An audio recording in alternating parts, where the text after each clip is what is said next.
आज का हमारा जो सेक्शन आ जाएगा साइंस का, जिसमें हम डेली बेस पे डिस्कस करते हैं। तो हमारा फर्स्ट क्वेश्चन आ जाएगा, what is the common name for the compound nitrous oxide. तो नाइट्रस ऑक्साइड का जो कॉमन नेम क्या हो जाएगा? Sleeping gas, laughing gas, square gas या टीयर गैस। तो इस क्वेश्चन का सही आंसर आपने बताना है। तो जो हम क्वेश्चन डिस्कस कर रहे हैं हमारे पास, what is the common name for the chemical compound nitrous oxide. तो नाइट्रस ऑक्साइड का आपने जो केमिकल नेम बताना है। तो जहाँ पे हमारे पास हम बात करें इस क्वेश्चन में, तो जो स्लीपिंग गैस होती है, स्लीपिंग गैस को हम बोलते हैं हैलोथेन वेपर। क्या बोलते हैं? हैलोथेन vapour is the right answer होता है हमारा स्लीपिंग गैस का। उसके बाद टीयर गैस कौन सी होती है? टीयर गैस होती है हमारे पास, इसको लिखना हो टू क्लोरो, ठीक है, टू क्लोरो बेंजल, ठीक है, benzal mononitrile, two chloro benzal, ठीक है, mononitrile, two chloro benzal mononitrile is known as tear gas. और स्लीपिंग गैस कौन सी होती है? हेलो एथेन वेपर होती है। और लॉफिंग गैस होती है हमारे पास नाइट्रस ऑक्साइड। तो ये आपने याद रखना है। Next question, why are metal good conductor of electricity. Metal good conductor of electricity क्यों होते हैं? तो इधर दिया गया, due to low melting point, due to high density, due to free electron, due to high tensile strength. तो जो क्या होता है, मेटल गुड कंडक्टर इलेक्ट्रिसिटी के इसलिए हैं क्योंकि इनमें फ्री इलेक्ट्रॉन जो होते हैं वो प्रेजेंट होते हैं। किसकी वजह से होते हैं? Due to the free electron की वजह से वो प्रेजेंट होते हैं। तो इसका सही आंसर ऑप्शन नंबर सी हमारा हो जाएगा। ठीक है, तो आपके लिए काफ़ी शानदार तरीके से जो क्वेश्चन चलते हैं, तो हमारे पास आ जाएगा इसका जो फर्स्ट क्वेश्चन है, which of the following is used as a marker during election. जो मार्कर होता है इलेक्शन के समय, उधर कौन सा वो यूज किया जाता है? Sodium chloride, sodium iodide, sodium nitrate, या इनमें से कोई भी नहीं। तो इलेक्शन अभी चल रही है, तो इलेक्शन के समय जो मार्कर किया जाता है जूस, उसमें कौन सा होता है?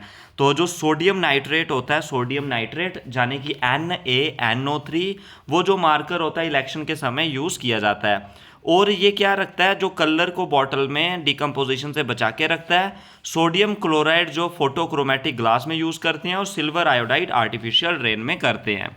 Next question, which of the following is an unsaturated hydrocarbon.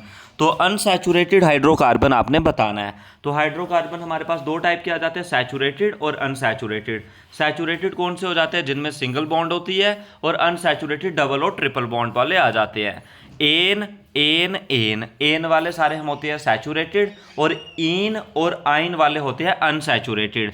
तो ethyne is the unsaturated hydrocarbon हमारे पास आ जाएगा। ठीक है, तो इसका आपने याद रखना है। प्रोपेन का फार्मूला C3H8, ब्यूटेन का फार्मूला C4H10, पेंटेन का फार्मूला C5H12। तो ये आपने याद रखना है। और इथीन जो होता है इसका फार्मूला होता है C2H2 होता है। ठीक है, next question, if a solution turn blue litmus red then it pH। देखिए pH जो स्केल होता है, इसमें इधर आ जाता है न्यूट्रल में 0 और 1 से लेके 14 तक। जो 6 तक इधर आता है, सॉरी 7। तो जो 1 से लेके 6 तक होते हैं वो एसिडिक, और 7 से 14 तक होते हैं बेस। ठीक है, तो हमारे पास ब्लू से रेड हो रहा है, यानी कि ये बेस है, बेस वाला ब्लू से रेड हो रहा है। तो यानी कि उसकी जो किस में कन्वर्ट हो रही है? 6 पहुंच जाएगी, यानी कि एसिडिक पहुंच जाएगी। यानी कि कौन सी पहुंच जाएगी? इसकी 6th हो जाएगी। ठीक है, तो व्हेन रेड, इधर क्या बोला? If a solution turn blue, sorry red से ब्लू हो गया। तो रेड से ब्लू हो गया तो उसकी क्या हो जाएगी हमारे पास? चेंज होके रेड से ब्लू हो गया जो लिटमस पेपर है। तो लिटमस पेपर जो 7 पे है तो वो उस पर चेंज नहीं होगा। तो जहाँ पे हमारे पास pH is likely to be, तो क्या हो जाएगा? 8 इसका सही आंसर हो जाएगा। नेक्स्ट क्वेश्चन की बात करें, quicklime react with water to form. जो क्यूकलाइम है वाटर के साथ रिएक्ट करके क्या फॉर्म करता है? तो limestone, slaked lime, chloride of lime या चाक पाउडर। ये क्वेश्चन आता है बड़े सारे एग्जाम में। तो इसका स्लेग्ड लाइम हो जाता है। क्या हो जाता है? स्लेग्ड लाइम। और स्लेग्ड लाइम का फार्मूला होता है CaOH2। ये आपने याद रखना है। Next question, which of the following acid found in red ants. तो रेड एंट्स में कौन सा एसिड प्रेजेंट होता है? हाइड्रोक्लोरिक, ऑक्सैलिक, फार्मिक या बोरिक एसिड। तो जो हम बात करें हैं इसमें रेड एंट्स में फॉर्मिक एसिड होता है, और बोरिक एसिड जो हम आई वॉश करते हैं उनमें होता है, और जो रस्ट स्पॉट होते हैं उनमें ऑक्सैलिक एसिड आ जाता है, और जो डाइजेशन में कौन सा हो जाता है, हाइड्रोक्लोरिक एसिड हो जाता है। नेक्स्ट क्वेश्चन की तरफ बढ़ते हैं। विच of the following metal displace iron from iron chloride. तो आयरन क्लोराइड से आयरन को कौन डिस्प्लेस करता है, जो आयरन से ज़्यादा एक्टिव होगा, तो जिंक जो आयरन से ज़्यादा एक्टिव है, तो जिंक जो मेटल है वो डिस्प्लेस कर देगा आयरन को। तो ऑप्शन नंबर इसका डी बिल्कुल राइट और करेक्ट आंसर आएगा। Which group in the modern periodic table contain elements that are inert gas. Inert gas को ही हम नोबल गैस बोलते हैं। तो नोबल गैस हमारे कौन से ग्रुप में है, ग्रुप 18 में। ग्रुप 18 का नाम है इनर्ट गैस या नोबल। ग्रुप 17 का हैलोजन हो जाएगा, ठीक है, 15 का नाइट्रोजन और 16 का ऑक्सीजन फैमिली हमारे पास हो जाएगा। ये आपने याद रखना है। तो इसका सही आंसर क्या हो जाएगा, ग्रुप 18 जो मॉडर्न पीरियोडिक टेबल है इन पर नोबल गैस रखी गई हैं। तो इसका सही आंसर आपका ऑप्शन नंबर ए बिल्कुल राइट और करेक्ट आंसर आपका हो जाएगा। तो common name for the compound nitrous oxide, तो नाइट्रस ऑक्साइड का क्या कॉमन नेम क्या हो जाएगा, लॉफिंग गैस हो जाएगा। Metal are good conductor of electricity due to the free electron. Dash are stable negatively charge particle found in all atom.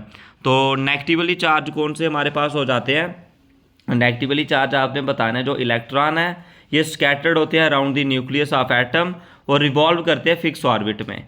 जो electron होते हैं एक एटम के वो नेगेटिवली चार्ज पार्टिकल होते हैं। जो charge of electron and proton है ये सिमिलर होता है, ठीक है। तो इस तरह क्या आ जाएगा, हमारे पास इलेक्ट्रॉन हो जाता है। How many atoms does a molecule of oxygen contain. Molecule of oxygen कितने कंटेन करता है, तो कंटेन 2 एटम इसमें होते हैं। कितने एटम होते हैं, 2 एटम होते हैं। और जो ऑक्सीजन है इसको डिस्कवर करा था 1772 में, किसमें, शील ने, जो विलियम शील थे उन्होंने डिस्कवर करा था। और 46% जो मास है oxygen is most plentiful element है अर्थ क्रस्ट में। जो प्रोपोर्शन है ऑक्सीजन का वॉल्यूम में एटमॉस्फेयर में वो 21% है। ये आपने याद रखना है। Which of the following is a chemical physical change. इनमें फिजिकल चेंज कौन सी है, melting of ice, milk is set into curd, ripening of fruit, grapes get fragmented. तो मेल्टिंग ऑफ आइस एक फिजिकल चेंज है, बाकी सारे इसके केमिकल चेंज हो जाते हैं। Next question, how many water molecule are present in 1 molecule of washing soda. तो वाशिंग सोडा की बात करें, वाशिंग सोडा का फार्मूला होता है हमारे पास Na2CO3 10H2O, यानी कि 10 वाटर इसमें प्रेजेंट होते हैं। Decahydrate 10, option number D is the right और करेक्ट आंसर आपका आएगा।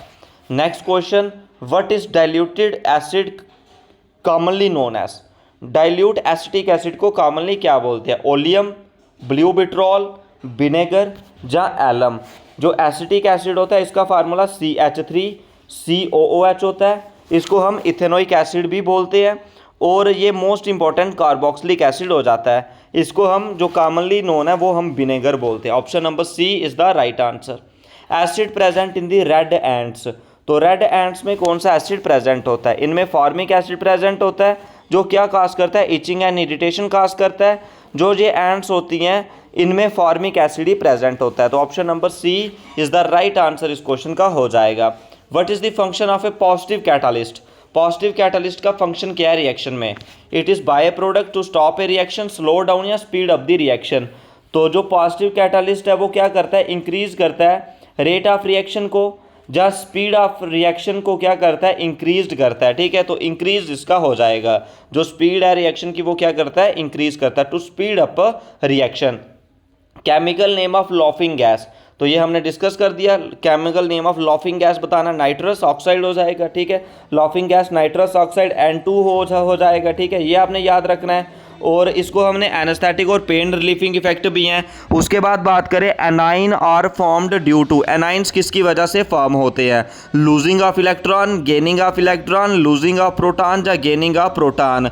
Anions are formed due to. तो आइंस जो फॉर्म्ड होते हैं वो किसकी वजह से फॉर्म्ड होते हैं, जहाँ पे तो हम बात करें जो गेन ऑफ इलेक्ट्रॉन होते हैं, गेनिंग ऑफ इलेक्ट्रॉन की वजह से जो क्या होती हैं, एनाइंस की फॉर्मेशन होती है, गेनिंग ऑफ इलेक्ट्रॉन। तो ऑप्शन नंबर बी इस क्वेश्चन का बिल्कुल राइट और करेक्ट आंसर आपका आ जाएगा। नेक्स्ट क्वेश्चन की तरफ बात करते हैं। Dash is a primary acid present in a ripe banana. कौन सा प्राइमरी एसिड है जो राइप बनाना में प्रेजेंट होता है, हाइड्रोक्लोरिक, मैलिक, फार्मिक या सल्फ्यूरिक। तो इसका सही आंसर बताना है। जो राइप बनाना में होता है वो कौन सा होता है? Malic acid. तो ऑप्शन नंबर इसका क्या हो जाएगा? B is the right answer हो जाएगा, जो राइप बनाना में होता है। तो मैलिक एसिड का केमिकल नेम क्या होता है हमारे पास? 2 हाइड्रोक्सो, क्या होता है इसका? 2 hydroxo di carboxylic acid, 2 hydroxo di carboxylic acid हो जाता है, ठीक है। और राइप फार्मिक एसिड स्टिंग में प्रेजेंट होता है, ठीक है।